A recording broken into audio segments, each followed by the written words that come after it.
শারীরিক সম্পর্কের পর প্রেমিকাকে শ্বাসরোধ করে খুন করেছিল ফারুক। প্রমাণ লোপাটের জন্য মাটিতে পুঁতে দেয় দেহ। প্রেমিকার বিয়ে ঠিক হওয়ায় অশান্তি, মুক্তি পেতে খুনের সিদ্ধান্ত প্রেমিকের। পুলিশি জেরায় দাবি অভিযুক্তের।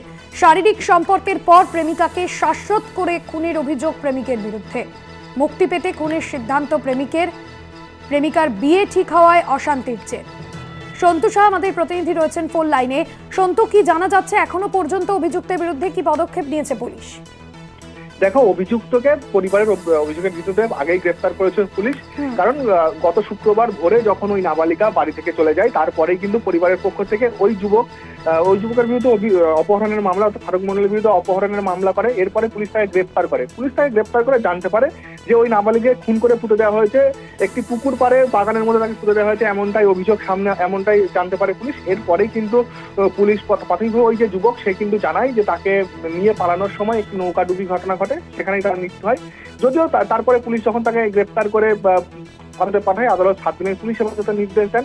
এরপর ওই দেহ, আদালতের নির্দেশ অনুযায়ী ওই নাবালিকার দেহ যখন উদ্ধার হয়, তখনই রহস্য উদ্ঘাটন হয়। কারণ ওই নাবালিকার দেহ যেখানে পোতা ছিল, দেহ তোলার পর দেখা যায় ওই নাবালিকার নিম্নাঙ্গের কোনো পোশাক ছিল না।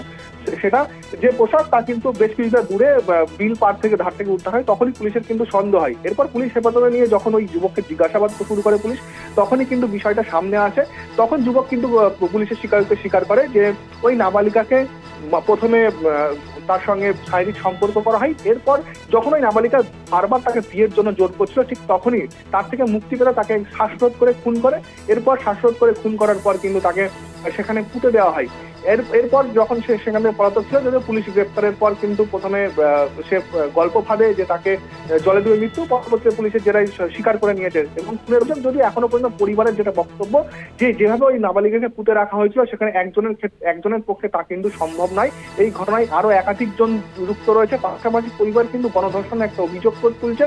তারা যেমনটা অভিযোগ করছেন যে পুলিশ কিন্তু এখনো পর্যন্ত তেমনভাবে পদক্ষেপ কোনো নেয়নি। তার কারণ পরিবারের পুলিশ শুধুমাত্র একজনকে গ্রেফতার করলেও বাকিরা যে এর সঙ্গে যুক্ত থাকতে পারে, তারা যেটা দাবি করছে, তাদেরকে কেন গ্রেফতার করা হলো, তারা সিবিআই তদন্তের দাবি জানাচ্ছে।